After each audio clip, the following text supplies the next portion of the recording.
अस्सलाम वालेकुम स्टूडेंट्स। आज के इस वीडियो लेक्चर के अंदर हम लोग रिकॉर्ड करने वाले हैं अपने फर्स्ट ईयर कॉमर्स का अकाउंटिंग का बैंक रिकन्सिलिएशन स्टेटमेंट का पहला क्वेश्चन जो कि लास्ट क्लास में हुआ था। इसको अच्छी तरीके से देखते हैं। लास्ट वीडियोस के अंदर हम लोगों ने तमाम डिटेल हमने पढ़ ली हैं कि बैंक रिकन्सिलिएशन स्टेटमेंट क्या होता है। सर कैश बुक का हमारी कैश बुक का बैलेंस जो है हमारे बैंक स्टेटमेंट के बैलेंस के साथ बराबर नहीं आ रहा होता, सर मैच नहीं हो रहा होता, इसलिए उन दोनों को बराबर करने के लिए जो भी हम कार्रवाई करते हैं, जो भी प्रोसीजर अपनाते हैं, that is called the bank reconciliation statement. अब हमारे पास एक बाकायदा प्रैक्टिकल क्वेश्चन है। इस क्वेश्चन को देखते हैं। क्वेश्चन में लिखा है आ स्टडी ऑफ शानदार company for the month of December 2005 revealed, यानी मालूम हुआ, यानी जब हमने शानदार कंपनी का अकाउंटिंग का रिकॉर्ड स्टडी किया तो हमें मालूम हुआ the following information. First point है balance as per cash book. बेटा कैश बुक का बैलेंस आपको दिया जा रहा है तो हमें पूरा फॉर्मेट इस तरह बनाना है कि सबसे पहले शानदार कंपनी का नाम लिखा, हम जो चीज़ बना रहे हैं बैंक रिकन्सिलिएशन उसकी हेडिंग डाली और for the month of December 2005 ये लिख दिया। डिटेल का बड़ा कॉलम बनेगा, कैश बुक का कॉलम बनेगा, बैंक स्टेटमेंट का कॉलम बनेगा। अब कैश बुक जो है, कैश बुक के प्रॉब्लम जितने भी होंगे वो सारे इस कैश बुक के कॉलम के अंदर लिखे जाएंगे। हमारी कैश बुक में जो भी गड़बड़ी होगी, प्लस करना है माइनस करना है, वो सारा यहाँ पे करेंगे। बैंक स्टेटमेंट के अंदर अगर कोई प्रॉब्लम्स हैं तो उनको हम इस कॉलम के अंदर ठीक करेंगे। बैंक स्टेटमेंट के पेपर पे नहीं करेंगे, हम अपने पास यहाँ पे बैंक स्टेटमेंट का कॉलम बना लिया है, यहाँ पे प्लस माइनस करेंगे। और दूसरी बात, बैंक स्टेटमेंट का एक और नाम भी होता है पासबुक। सम टाइम एक आध बार जो है हमारे पास पेपर्स के अंदर इसको पासबुक के नाम से भी डिनोट किया गया है। तो उन्होंने हमें बताया कि कैश बुक हमारी शो कर रही है 2100 का बैलेंस, तो हमने यहाँ पे शो करवाया कि कैश बुक का बैलेंस 2100 है। और सेकंड पॉइंट में लिखा है कि balance as per bank statement 3000, तो बैंक स्टेटमेंट के कॉलम में हमने लिख दिया 3000। बेटा फर्स्ट ऑफ ऑल आपको यही बात का कंफर्मेशन करना है कि आप कैश बुक का बैलेंस कैश बुक के कॉलम में लिख रहे हो और बैंक स्टेटमेंट का बैलेंस बैंक स्टेटमेंट के ही कॉलम में लिख रहे हो, ठीक है। आगे पीछे गड़बड़ी नहीं करनी है। अब ये जो दोनों बैलेंसेस हैं, इन दोनों बैलेंसेस को हम अनइक्वल बैलेंसेस कह सकते हैं, जो कि हमें नज़र आ रहा है बराबर नहीं है, और इनको हम अनएडजस्टेड बैलेंसेस भी कह सकते हैं। इन्हें हम अनइक्वल बैलेंसेस भी कह सकते हैं और अनएडजस्टेड बैलेंसेस भी कह सकते हैं, ठीक है। आगे लिखा है credit given by the bank not recorded in the cash book 500, यानी मतलब क्या हुआ कि सर हमारे बैंक ने क्रेडिट दिया है। हमने पिछली वीडियोज़ में बताया था कि बैंक जब भी डेबिट करता है हमारे अकाउंट को तो उसका मतलब होता है वो माइनस कर रहा है, बैंक जब भी क्रेडिट करता है हमारे अकाउंट को उसका मतलब होता है वो प्लस कर रहा है, ठीक है। तो बैंक अभी हमारे अकाउंट को क्रेडिट कर रहा है, लेकिन हमने कैश बुक में 500 नहीं लिखा। अब आपने करना क्या है सर, जो चीज़ जहाँ पे हो गई है वहाँ नहीं करनी है, जो चीज़ जहाँ नहीं हुई है वहाँ करनी है। अब जैसे बैंक स्टेटमेंट के अंदर बोला जा रहा है 500 जमा हो चुके हैं, तो हम यहाँ बैंक स्टेटमेंट में अब नहीं लिखेंगे, हम कैश बुक के अंदर लिखेंगे, क्योंकि ये 500 कैश बुक के अंदर ऐड नहीं हुए, तो हमने अपनी कैश बुक के कॉलम में ऐड करा दिया। और यहाँ इंग्लिश में डिटेल लिख देंगे हम लोग कि ये 500 क्या है, तो हम यहाँ दिखा देते हैं credit given by the bank, ठीक है, बस इतना बहुत है। अच्छा जी, नॉर्मली ये जो क्रेडिट बैंक हमें दे रहा है ये प्रॉफिट का पैसा दे रहा है, नॉर्मली इसको हम कहते हैं इंटरेस्ट। असल में ये हमारी इंटरेस्ट की आमदनी है, बैंक हमें इंटरेस्ट दे रहा है बेसिकली, ठीक है। उसके बाद सेकंड अगला पॉइंट है dividend receive by the bank. Dividend क्या होता है कि हमने किसी कंपनी में पैसे लगाए हुए हैं, किसी कंपनी के शेयर्स खरीदे हुए हैं, हमारे पास फालतू पैसा पड़ा हुआ था, एक्स्ट्रा पैसा पड़ा हुआ था, किसी कंपनी में XYZ कंपनी में पैसा इन्वेस्ट कर दिया, वो कंपनी वालों ने हमें एक साल में जो प्रॉफिट दिया है उसे हम बोलते हैं डिविडेंड, और वो प्रॉफिट हमारे डायरेक्टली बैंक अकाउंट में उन्होंने डाल दिया है। तो dividend receive by the bank on behalf of शानदार कंपनी, हमारे नाम पर हमारे ही बैंक में क्या आ गया है, डिविडेंड का पैसा आ गया, but not recorded in the cash book 2000 rupees, यानी बैंक स्टेटमेंट के अंदर ये डिविडेंड का पैसा ऐड हो चुका है मगर कैश बुक में ऐड नहीं हुआ है, तो हमने कैश बुक में ऐड करा लिया। और यहाँ डिटेल में लिखा ऐड डिविडेंड इनकम रिसीव, क्योंकि ये हमारी डिविडेंड इनकम है। नेक्स्ट है check deposited by the customer directly into the bank not recorded in the cash book ₹10,000, किसी कस्टमर ने हमारे बैंक में जाकर डायरेक्टली 10,000 रुपये का चेक जमा करा दिया, जिसकी वजह से हमारे बैंक स्टेटमेंट के अंदर 10,000 रुपये जमा हो गया है। लेकिन आप सोचें बैंक स्टेटमेंट के अंदर जमा हो गया है, कैश बुक में जमा नहीं हुआ है, तो इसके लिए हमें अपनी कैश बुक में जमा करवाना पड़ेगा। तो हमने डिटेल में लिखा add customer directly deposited into bank, कि कस्टमर ने डायरेक्टली पैसा जमा करा दिया बैंक में, अपनी कैश बुक में इसकी एंट्री नहीं थी तो हमने कर दी। उसके बाद कलेक्शन ऑफ नोट रिसीवेबल। बेटा ये नोट रिसीवेबल का मतलब होता है पैसा हमने लेना है, काबिल वसूल पैसा है, ठीक है। लेकिन नोट्स रिसीवेबल जब लिखा हुआ होगा इसका मतलब है हमारे पास लिखत में सबूत है, हाँ रिटर्न में सबूत है हमारे पास, ठीक है। हमारे पास लिखा हुआ है पेपर पे जिससे हमने पैसा लेना है, वो बंदे ने हमें लिख के दिया है, तो ये रिटर्न में होने की वजह से कहलाता है नोट रिसीवेबल। तो वो कहते हैं वो पैसा कलेक्ट हो गया है। Collection of note receivable 2000 rupees with interest income 200, यानी कि असल पैसा 2000 था वो भी मिल गया और जो इंटरेस्ट उसके साथ हमने लिया है वो भी हमने ले लिया 200, but not recorded in the cash book. लेकिन कैश बुक में इसको नहीं लिखा, खुद बता रहे कैश बुक में नहीं लिखा, तो आपका ये अब फर्ज बनता है कि ये दोनों रकमें कैश बुक के अंदर अलग अलग दिखाएं। बैंक स्टेटमेंट में ये जमा हो चुकी हैं, कैश बुक में जमा नहीं हुई, तो कैश बुक में पहले 2000 जमा कराया, फिर 200 जमा कराया। 2000 जमा कराकर हमने तफसील लिखी कि ये क्या है, कलेक्शन ऑफ नोट्स रिसीवेबल, ठीक है, क्योंकि ये कलेक्शन ऑफ नोट रिसीवेबल है। और 200 जो है ये क्या है, ये कलेक्शन ऑफ इंटरेस्ट इनकम है, ये हमारी इंटरेस्ट की आमदनी है जो हमने 2000 रुपये पे कमाया है। उसके बाद है ज़कात डिडक्टेड बाय द बैंक 400। ज़कात बैंक वालों ने डिडक्ट कर ली है, यानी बैंक स्टेटमेंट से यहाँ से ज़कात के 400 रुपये कट चुके हैं लेकिन कैश बुक के अंदर नहीं कटे हैं, तो हम यहाँ पे माइनस कर देते हैं 400, नेगेटिव साइन लगाया। हम ब्रैकेट भी लगा सकते हैं यहाँ पर, ठीक है, आप लोगों ने ब्रैकेट का ही इस्तेमाल करना है। हमने डिटेल में लिखा है यहाँ पर लेस ज़कात डिडक्शन बाय बैंक, ज़कात डिडक्शन बाय द बैंक। और ज़कात नॉर्मली हमारे लिए एक्सपेंस होता है, राइट। उसके बाद collection charges by bank not recorded in the cash book 400। हमारे बैंक वालों ने कलेक्शन चार्जेस हमारे बैंक स्टेटमेंट से काट लिए हैं, यानी जो भी हम चेक, बाहर का चेक अपने बैंक में जमा कराते तो हमारा बैंक उस चेक को कलेक्ट करता है, ठीक है। आपने फॉर एग्जांपल कराची, आपकी जो ब्रांच है वो कोरंगी के अंदर है, या आपकी ब्रांच जो है फॉर एग्जांपल कहीं पर भी है, मतलब मिसाल ले लें आप कोरंगी में ही है हमारी ब्रांच, ठीक है। तो हमारे पास किसी कस्टमर का चेक आया है और उस कस्टमर की ब्रांच जो है वो सदर में है, तो लेकिन हमने अपनी यहाँ कराची कोरंगी के अंदर अपनी ब्रांच में जमा करा दिया, ठीक है। अब हमारा बैंक जो है वो सदर वाले हमारे कस्टमर के बैंक से रब्ता करेगा और पैसा कलेक्ट करके हमारे अकाउंट में डलवाएगा। तो इन सबको कलेक्ट करने के जो चार्जेस ले रहा है वो 400 रुपये ले रहा है। हमारे बैंक ने 400 रुपये चार्जेस काट लिए हैं बैंक स्टेटमेंट से, लेकिन आप जानते हैं कि बैंक से कट गए हैं, लेकिन कहाँ से नहीं कटे, हमारी कैश बुक से नहीं कटे, तो हमने कैश बुक से काट लिए हैं चार्जेस और लेस करा लिया यहाँ से कलेक्शन चार्जेस बाय बैंक। उसके बाद a customer cheque has been dishonoured by the bank not recorded in the cash book 2000। अच्छा जी, अब ये क्या है, एक कस्टमर का चेक डिसऑनर हो गया। डिसऑनर चेक क्या होता है बेटा, जैसे अभी किसी कस्टमर ने हमें चेक दिया ना, फॉर एग्जांपल ये 400 का चेक दिया, ठीक है। हम लोग फटाफट क्या कराते हैं, हम लोग फटाफट अपने पास जमा कराते हैं। किसी भी कस्टमर ने हमें चेक दिया, हम अपनी कैश बुक में जमा कराएंगे। मिसाल है 1000 रुपये का चेक आया, तो 1000 रुपये का चेक सबसे पहले अपनी कैश बुक के अंदर जमा होगा, उसके बाद हम बैंक में जाके जमा करा देंगे। अब अगर उस कस्टमर के अकाउंट में पैसा होगा तो हमारे अकाउंट में वहाँ से पैसा निकल कर हमारे बैंक अकाउंट में जमा हो जाएगा।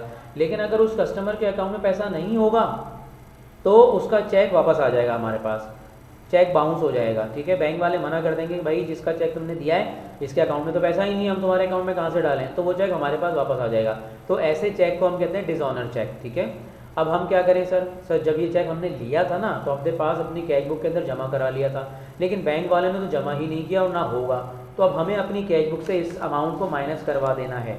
तो कस्टमर का 2000 का चेक डिसऑनर हुआ है, तो 2000 को हम अपनी कैश बुक से माइनस करवा लेंगे और लिखेंगे less dishonour cheque by customer. Customer का चेक डिसऑनर हो गया, ठीक है। उसके बाद पेड नोट्स पेबल।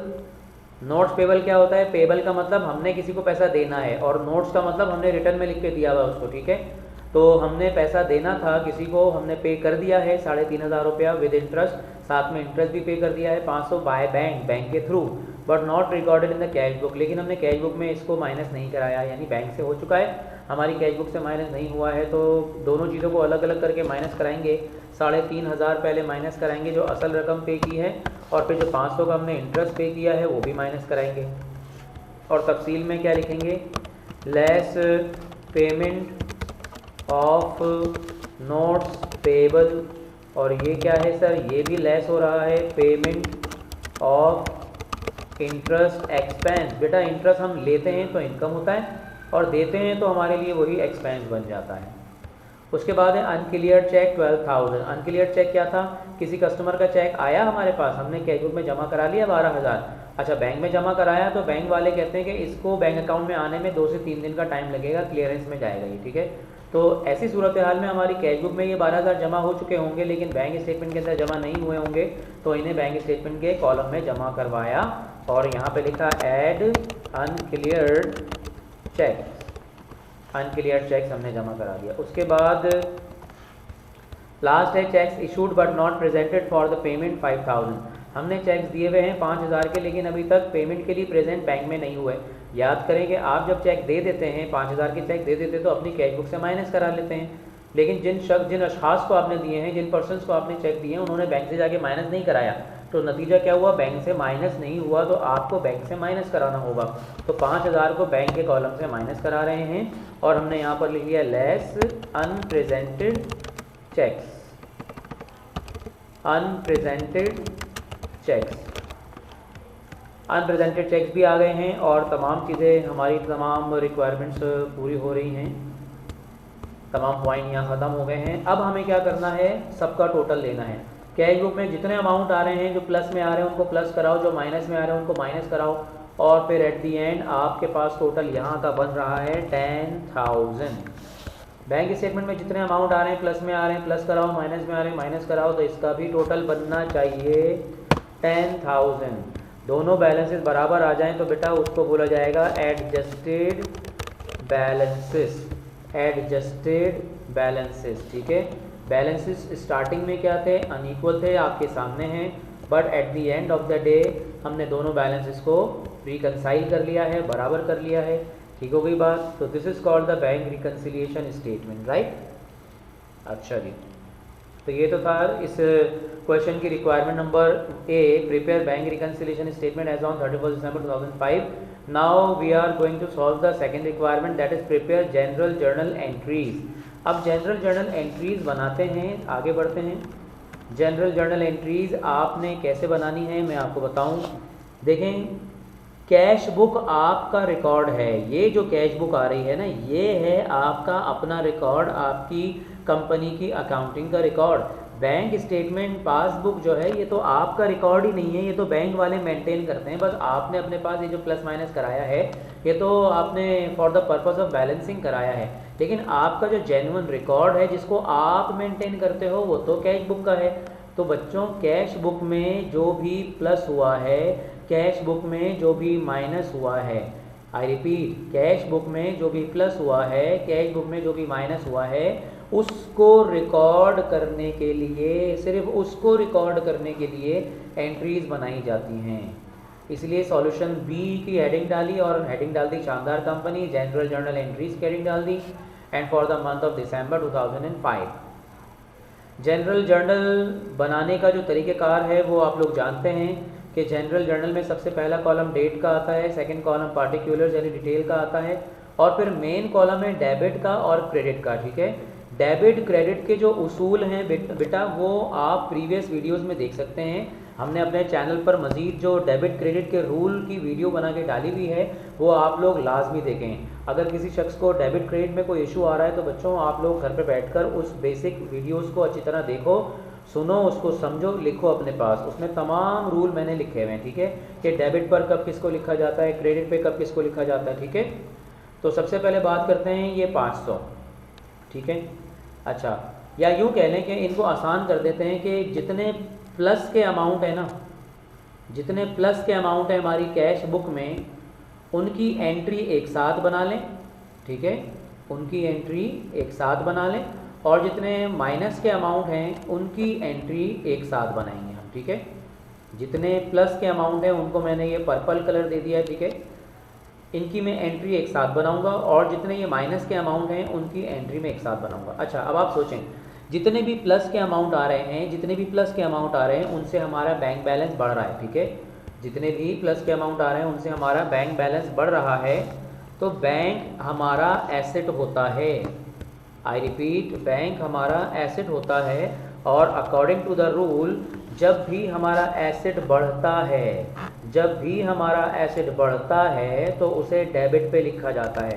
तो बैंक हमारा एसेट है, तो 500 से बढ़ा, 2000 से बढ़ा, 10,000 से बढ़ा, 2000 से बढ़ा, फिर 200 से बढ़ा। तो ये कुल मिला के आप देख सकते हैं कि टोटल आ रहा है 14,700।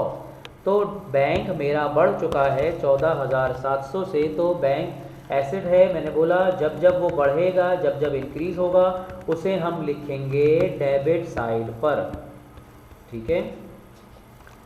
उसके बाद अब ये जिस वजह से बढ़ा है, इसके बढ़ने में जो जो वजूहात हैं, उन वजूहात को हमने करना है क्रेडिट, ठीक है जी।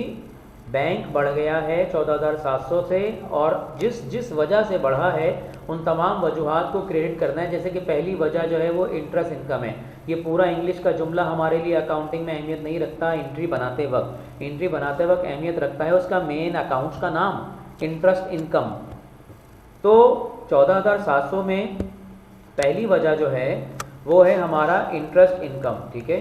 तो इंटरेस्ट इनकम को हम करेंगे क्रेडिट, इंटरेस्ट इनकम को हम करेंगे क्रेडिट। और इंटरेस्ट इनकम को इसलिए क्रेडिट कर रहे हैं क्योंकि इनकम का उसूल है जब भी बढ़ेगी वो क्रेडिट साइड पर आएगी, ठीक है। उसके बाद ये 2,000 रुपये क्या था, ये भी डिविडेंड की इनकम थी, ठीक है। तो इनकम चाहे कोई सी भी हो, चाहे डिविडेंड की हो, चाहे इंटरेस्ट की हो, जब भी बढ़ेगी क्रेडिट साइड पर आएगी, डिविडेंड इनकम, ठीक है। तो डिविडेंड इनकम आपकी 2,000 से बढ़ी, ठीक है। उसके बाद कस्टमर डायरेक्टली डिपॉजिट वाला, अच्छा अब कस्टमर ने डायरेक्टली डिपॉजिट कर दिया, तो कस्टमर का जब भी नाम आएगा, ठीक है, कस्टमर का जब भी नाम आएगा तो कस्टमर का जो अकाउंट हमारे पास होता है उसे हम बोलते हैं अकाउंट रिसीवेबल, ठीक है। कस्टमर से जब तक पैसा नहीं मिला होता तो हम बोलते हैं सर हमारा एसेट है, हमारा पैसा है, उससे लेना है हमने, ठीक है, हमारा एसेट है, हमने वो पैसा लेना है। लेकिन जब मिल जाता है तो उसी अकाउंट रिसीवेबल को हम कम कर देते हैं, यानी जब तक मिला नहीं है तो अकाउंट रिसीवेबल के नाम से लेके रख लेते हैं, उसको अकाउंट रिसीवेबल के नाम से रख लेते हैं, एसेट बनाकर डेबिट पे रख लेते हैं। और जब वो अकाउंट रिसीवेबल मिल जाता है, तो पैसा मिल जाता है, तो अकाउंट रिसीवेबल वाले अकाउंट को हम ख़त्म कर देते हैं, क्रेडिट कर देते हैं। तो हमें यहाँ पर अकाउंट रिसीवेबल को करना है credit, account receivable credit by 10,000। उसके बाद 2,000 आ रहा है, ये क्या है, कलेक्शन ऑफ नोट रिसीवेबल। ये भी ऐसे नोट रिसीवेबल भी क्रेडिट हो जाएगा, क्योंकि नोट रिसीवेबल भी हमारे लिए एसेट होता है, चाहे अकाउंट रिसीवेबल हो चाहे नोट रिसीवेबल हो, दोनों का मतलब तकरीबन एक है, बस फ़र्क ये है कि नोट रिसीवेबल रिटर्न में होता है, लिखा हुआ होता है हमारे पास। तो ये था 2,000 से। और उसके बाद 200 आ रहा है, ये क्या था, इंटरेस्ट की आमदनी। आमदनी अभी मैंने बताया कि इनकम बढ़ती है तो क्रेडिट साइड पर आती है। तो इंटरेस्ट इनकम हमारी 200 से होगी क्रेडिट। अब डेबिट क्रेडिट का एक सबसे मेन पॉइंट ये होता है कि डेबिट पे जितना टोटल आता है क्रेडिट का टोटल भी उतना ही होना चाहिए। अब आप चेक कर सकते हैं कि डेबिट का टोटल क्रेडिट के हमारे टोटल के बराबर है।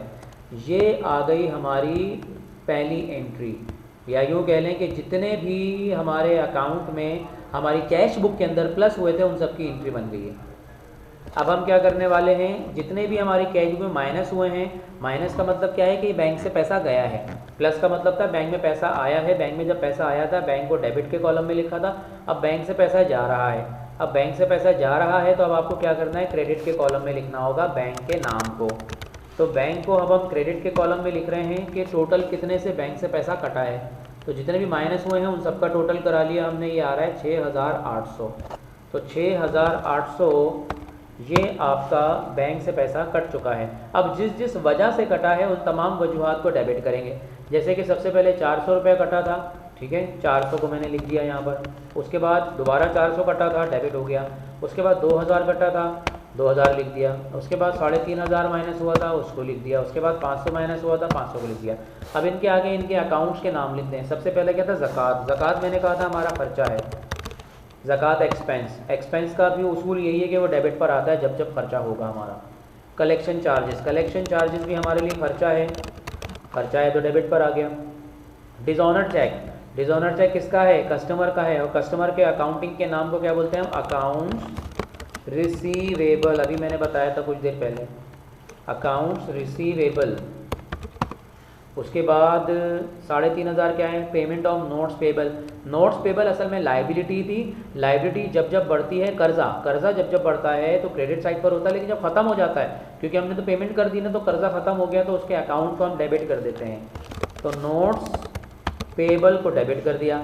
और ये 500 क्या था, इंटरेस्ट एक्सपेंस, तो इंटरेस्ट एक्सपेंस को हमने डेबिट कर दिया। तो ये वाली एंट्री बनाकर हमने बकाया जितनी भी हमारी माइनस की ट्रांजैक्शन थी उनको भी हमने लिख दिया है। तो बच्चों ये हमने 2 एंट्रीज़ में सारा मामला समेट दिया है। तो इसको अच्छी तरीके से आप पूरे क्वेश्चन को देखिए, ठीक है। फिर इंशाल्लाह नेक्स्ट क्वेश्चन में आप लोगों से मुलाकात होगी। टिल देन अल्लाह हाफिज़।